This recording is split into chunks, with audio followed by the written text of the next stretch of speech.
ውድ ቻናላችን ቤተሰቦች እንኳን ወደ ቻናላችን በደህና መጣችሁ። ትናንትና ምሽት 5 ሰዓት ላይ በጀመረው የኤፍኤ ካፕ አምስተኛ ዙር ጨዋታ ሊቨርፑል በሚሊዮን ስቴዲየም ውልቭስን 2-1 በሆነ ውጤት ማሸነፋቸው አይዘነጋም። ከጨዋታው በኋላም አሰልጣኝ አርነ ስሎት፣ አንዲ ሮበርትሰን እንደዚሁም እናንተም የሰጣችሁት አስተያየት አለ።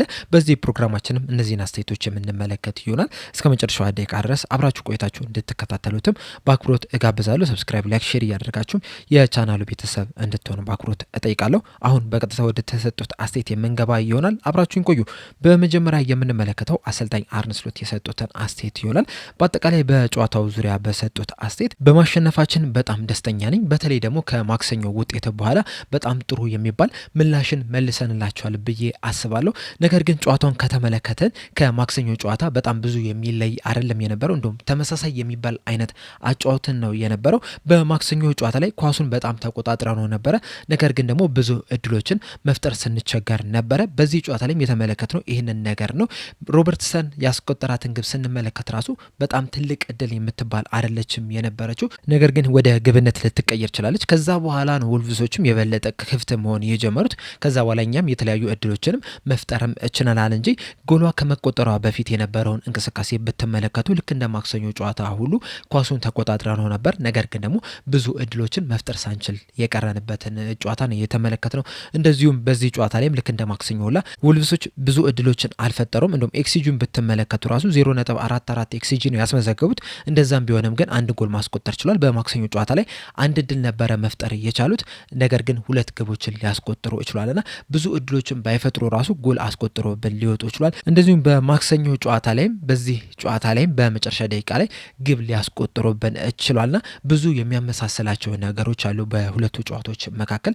ትንሽ ለየት የሚለው ነገር ቢኖርም ምንድነው በዚህ ጨዋታ ላይ በተለይ የመጀመሪያዎቹን ደቂቆች አካባቢ ከማክሰኞ ጨዋታ የበለጠ ፈጠን የሚል አጀማመርን መጀመር እችለናል። እንደዚሁም ደግሞ የተለያዩ ተጫዋቾችን ቀየረን ማስገባት ችለናል። አሁን ለምሳሌ በቀኝ ፉልባክ ቦታ ላይ በማክሰኞ ጨዋታ ላይ ጀረሚ ፍሪምፖንግ ነበር የጀመረው። በዚህ ጨዋታ ላይ ደግሞ ዶሚኒክ ሶቦስላይ ነው በቋሚነት መጀመር የቻለው። እነዚህን ሁለት ተጫዋቾች ስንመለከታቸው ደግሞ የተለያየ አይነት ኳሊቲ ያላቸው ተጫዋቾች ናቸው። ዶሚኒክ ሶቦስላይን ስንመለከት በረዣዥም ኳሶችን ማቀበል የሚችል ተጫዋች ነው። በዚህ ጨዋታ ላይም በተደጋጋሚም ሲያደርግ ተመልክተናል። በተለይ በአንድ አጋጣሚ ለሪዮ ጎማ ያቀበለው ኳስ ራሱ በጣም አስገራሚ የሚባል ነው የነበረው። ጀረሚ ፍሪምፖንግ የራሱ ኳሊቲ ያለው ተጫዋች ነው። ነገር ግን ደግሞ እንደ ዶሚኒክ ሶቦስላይ ረዣዥም ኳሶችን ማቀበል የሚችል ተጫዋች አይደለምና በዚህ ጨዋታ ላይ የተጫዋቾችን ቅያሬ ማድረጋችን የተሻለ ጨዋታን እንድንጫወት ወይም ደግሞ ከማክሰኞ ጨዋታ ለየት ያለ አይነት አጫወትን ይዘን እንድንገባ አድርጎናል። እንደዚሁም ከማክሰኞ በበለጠ በዚህ ጨዋታ ላይ ሀሳባችንን በተግባር ማሳየት እችለናል። በጣም በጥሩ ሁኔታ መንቀሳቀስ እችለናል። ስህተቶችንም መቀነስ እችለናል። እንደዚሁም ማክሰኞ ከወልቭስ ጋር መጫወታችን ደግሞ ምን አይነት አጫወትን ይዘው ሊመጡ እንደሚችሉ መገመት አስችሎናል። ያም ደግሞ መገመታችን ደግሞ በዚህ ጨዋታ ላይም በደንብ ተዘጋጅተን እንድንመጣ አድርጎናልና በእነዚህ ምክንያቶች የተሻለ የሚባል እንቅስቃሴን ማድረግ ችለናል። በአብዛኛው ግን ከማክሰኞ ጨዋታ ጋር በጣም የሚመሳሰል አይነት ጨዋታ ነው የነበረው የሚል አስተያየትን በመቀጠልም በአንዲ ሮበርትሰን ዙሪያ በሰጡት አስተያየት በተለይ ደግሞ በጨዋታ ላይ ጎልና አሲስ ማስመዝገቡን ተከትሎ በሰጡት አስተያየት በዚህ ጨዋታ ላይ አንዲ ሮበርትሰን ጎልና አሲስ ማስመዝገብ ችሏል። ይህንን ስታት ስንመለከት ምናልባትም ከግራ ፉልባክ የምንጠብቀው አይደለም። ነገር ግን አንዲ ሮበርትሰን በዚህ ጨዋታ ላይ ይህንን ነገር ማድረግ ችሏል። ያስቆጠራትን ግብ ስንመለከት ያን ያህል ትልቅ እድል የምትባል ግብ አይደለችም የነበረችው። ነገር ግን ደግሞ በጣም በጥሩ ሁኔታ መቷት ወደ ግብነት ሊቀይራት ችሏል።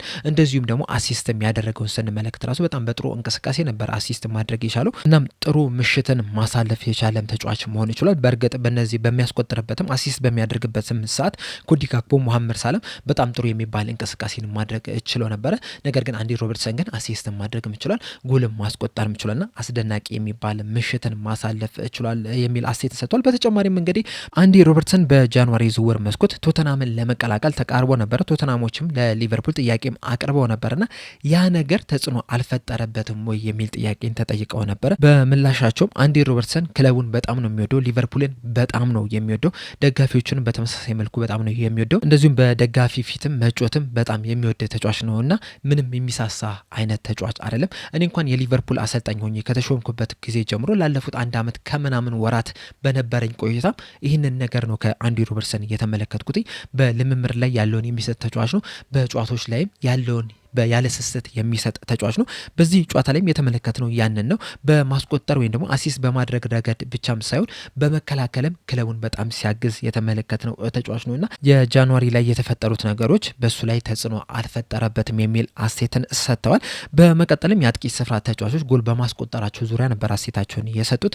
እንደሚታወቀው ትናንትና ሊቨርፑል ውልቭስን 3-1 ባሸነፉበት ጨዋታ ላይ መሐመድ ሳላ ሁለተኛዋን ግብ ለሊቨርፑል ማስቆጠሩ አይዘነጋምና የአጥቂ ስፍራ ተጫዋቾች ጎል በማስቆጠራቸው በዙሪያ በሰጡት አስተያየት ሁልጊዜም አጥቂዎች ጎል ሲያስቆጥሩ በጣም ነው ደስ የሚለው። ቅድሚያ የምንሰጠው አጥቂ ጎል ያስቆጠር እከሌ ጎል ያስቆጠር ሳይሆን ማንኛውም ጎል ያስቆጥሮ ከዛ አሸንፈን እንውጣ ነው። ነገር ግን ደግሞ ማሸንፈን መውጣታችን ካልቀረ አጥቂዎች ጎል ሲያስቆጥሩ በጣም ነው ደስ የሚለኝ። ምክንያቱም ተደጋጋሚ ጨዋታዎችን ባላስቆጠሩ ቁጥር ጭንቅላታቸው ላይ ተጽዕኖ ይፈጥራል። ያ ደግሞ ስህተት እንዲሰሩ ያደርጋቸዋል። ውሳኔያቸው ላይ የተሳሳተ ውሳኔ እንዲወስኑ ያደርጋቸዋልና ምንጊዜም አጥቂዎች ጎል ሲያስቆጥሩ ማየት በጣም ነው የሚያስደስተው የሚል አስተያየትን ሰጥቷል። በስተመጨረሻም በሪዮ እንጉማዋ ዙሪያ በሰጡት አስተያየት ሪዮ እንጉማዋ በጣም ስፔሻል የሚባል ተጫዋች ነው። በተለይ ደግሞ ገና 17 ዓመቱ ላይ ነው የሚገኘው።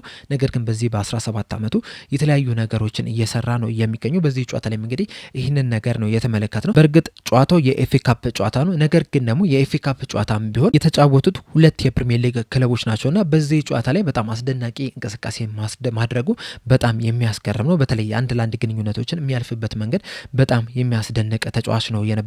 እንደዚሁም ማክሰኞ ምሽት ላይ ተቀይሮ ገብቶም እንግዲህ ከፍተኛ ተጽዕኖ መፍጠር ችሎ ነበር። ነገር ግን ከማክሰኞ በበለጠ በዚህ ጨዋታ ላይ ተጽዕኖ ከፍተኛ ነው የነበረው።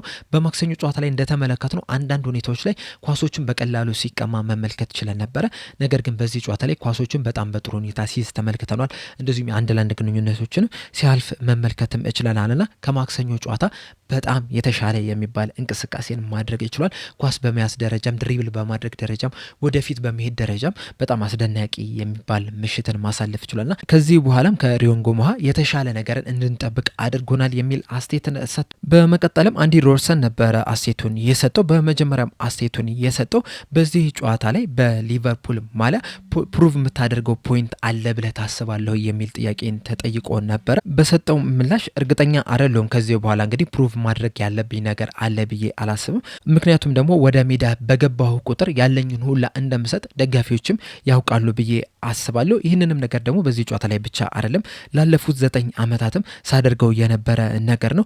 ሁል ጊዜም ወደ ሜዳ በገባው ቁጥር ሙሉ ነገሬን ነው ስሰጥ የነበረው። ከዛ በተጨማሪ ኳስ መጫወት በጣም ነው የምወደው። ትሬኒንግ ማድረግ በጣም ነው የምወደው። ከጓደኞቼ ጋር ከቡድን አጋሮቼ ጋር ጊዜ ማሳለፍን በጣም ነው የምወደው። ወደ ሜዳ ስገባ ደግሞ ያለኝን ሁላ በመስጠት ክለቡ አሸናፊ እንዲሆን በጣም ከፍተኛ ጥረትን ነው የማደርገውና ምንም ፕሩቭ የማደርገው ፖይንት የለም የሚል አስተያየትን ሰጥቷል። በመቀጠልም እንደሚታወቀው በዚህ ሰዓት ሚሎስ ኬርኬዝ ነው ከአንዲ ሮበርትሰን ቅድሚያ ተሰጥቶት በቋሚነት እየጀመረ የሚገኘውና በዚህ ዙሪያም አንዲ ሮበርትሰን በሰጠው አስተያየት ይህ ነገር የሚያጋጥም ነገር ነው።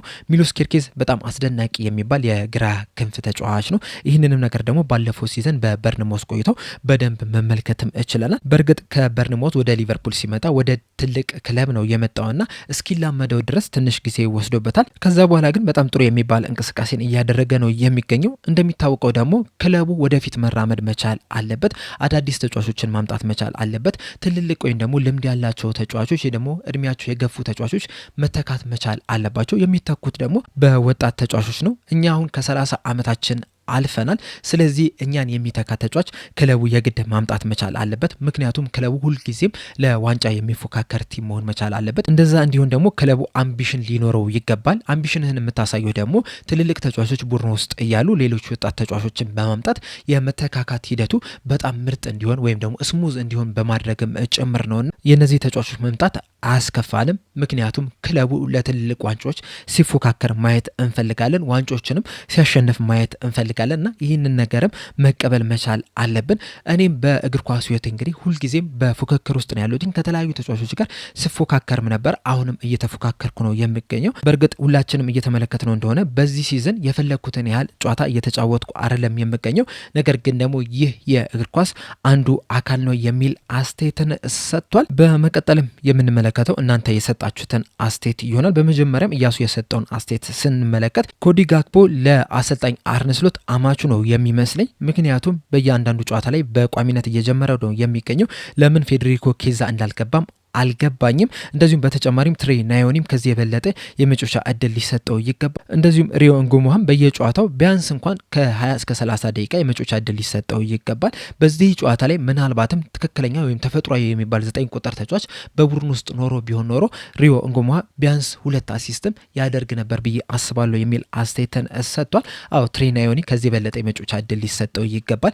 ምክንያቱም እነዚህ ገና ወጣት ተጫዋቾች ናቸው። 18 19 ዓመታቸው ላይ የሚገኙ ተጫዋቾች ናቸውና እነዚህ ተጫዋቾች ወደፊት በጣም ምርጥ ተጫዋች እንዲሆኑ ከተፈለገ የተለያዩ የመጮቻ እድል ሊሰጣቸው ይገባልና ሪዮ እንጉሙሃ ሰሞኑን የተሻለ የሚባል የመጮቻ እድል እየተሰጠው ነው የሚገኘው። ሁላችንም እየተመለከት ነው እንደሆነ ልክ እንደሱ ሁሉ ግን ትሬ ናዮኒም የተሻለ የመጮቻ እድል ሊሰጠው ይገባል። እንደዚሁም ሞሪሰንም ልክ እንደ ትሬ ናዮኒ ሁሉ የተሻለ የሚባል የመጮቻ እድል ሊሰጠው ይገባል። በትናንትናው ጨዋታ ላይም ተጨማሪ ደቂቃዎችን ማግኘት የሚችልበት እድል ነበረው፣ ነገር ግን አሰልጣኙ ሳያስገቡት ቀርተዋል። በመቀጠልም ኃይሉ የሰጠውን አስተያየት ስንመለከት በማሸነፋችን በጣም ደስተኛ ነኝ፣ ነገር ግን አሁንም ማስተካከል ያሉብን ነገሮች አሉ።